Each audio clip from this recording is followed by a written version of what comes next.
இப்போ ரீசெண்ட் டேஸ்ல பாத்தீங்கன்னா மிஸ்டர் ஆனந்த் ஸ்ரீனிவாசன் அவர் என்ன சொல்லியிருக்காருன்னா, ஒரு பெல்டெக்ஸ் காயின்னா ஸ்கேமு, அதை வந்து இந்த ஆர்மன் வெப்சைட் வந்து எம்எல்ஏ மாதிரி ப்ரொமோட் பண்ணிட்டு இருக்காங்கன்னு சொல்லியிருக்காரு. இவரே பாத்தீங்கன்னா 3 years பிஃபோர் என்ன சொல்லியிருப்பாரு பாத்தீங்கன்னா, ஒரு இன்டர்வியூ கொடுத்துப்பாரு. இந்த மாதிரி பிட் காயின் கிரிப்டோ கரன்சினா ஸ்கேமு, அதுல யாரும் இன்வெஸ்ட் பண்ணாதீங்கன்னு சொல்லியிருப்பாரு. பட் அந்த டைம்ல பாத்தீங்கன்னா இவரை ஃபாலோ பண்றவங்க இவர் சொன்னதை கேட்டு நிறைய பேர் ஸ்கேம்ஸ் அதில் வந்து எதுவுமே இன்வெஸ்ட் பண்ண விட்டுட்டாங்க. ஆனால் இன்னைக்கு பாருங்க, பிட்காயின் ஒரு பிரைஸ் வந்து இன்னைக்கு வந்து ஒரு சுமார் 85 lakhs பக்கம் வந்து நிற்குது. அப்போ இன்வெஸ்ட் பண்ணாம விட்டவங்க இப்போ ஃபீல் பண்ணிட்டு இருக்காங்க, என்னடா அன்னைக்கு அவர் அப்படி சொன்னாரு இன்னைக்கு டே போச்சுன்னு.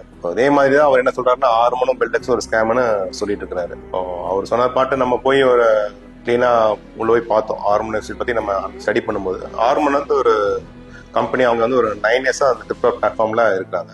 இவங்க மெயின் மோட்டிவ் என்னன்னு பாத்தீங்கன்னா, எல்லா மக்களுக்குமே கிரிப்டோ நாலேஜ் கண்டிப்பா போய் சேரணும். அந்த ஆர்மிங்கிறது ஒரு ஸ்டேக்கிங் பிளாட்ஃபார்ம். நம்ம எக்ஸ்சேஞ்சில் வாங்குற காயின்ஸை வந்து அவங்க வந்து அந்த பிளாட்ஃபார்ம்ல ஸ்டேக் பண்றோம். ஸ்டேக் பண்ணும்போது அவங்க வந்து ரிவார்ட்ஸ் கொடுக்குறாங்க. இதுல அவங்க எந்த இடத்துலயுமே வந்து பணம் பரிமாற்றம் நடக்கிறது இல்லை. காசு வாங்கிட்டோ காசு கொடுக்கறதோ அப்படின்னு ஒண்ணுமே இல்லை. எல்லாமே வந்து காயின் டீலிங் தான் நடந்துட்டு இருக்கு. இதுல வந்து ஃபீஸும் அவங்க வாங்குறது எதுக்குமே. ஸ்டேக் பண்ற காயின்ஸுக்கும் வந்து ரிவார்ட் கொடுக்குறாங்க. அரௌண்ட் ஏதோ 45 lakh plus ஹோல்டர்ஸ் பக்கம் அதுல வந்து ஏர்ன் பண்ணிட்டு இருக்காங்க. அந்த கம்யூனிட்டியில அவங்க பேஸ்டா இருக்கிறாங்க. ஸோ நம்ம என்ன சொல்றோம்னா, அவர் ஏதாச்சும் மிஸ்டர் ஆனந்த் ஸ்ரீனிவாசன் பேசும்போது அது கிளியரா கொஞ்சம் அனலைஸ் பண்ணி பேசினா நல்லா இருக்கும். ராங் இன்ஃபர்மேஷன் கொடுக்க வேண்டாம் தான் நம்ம வந்து சொல்றோம்.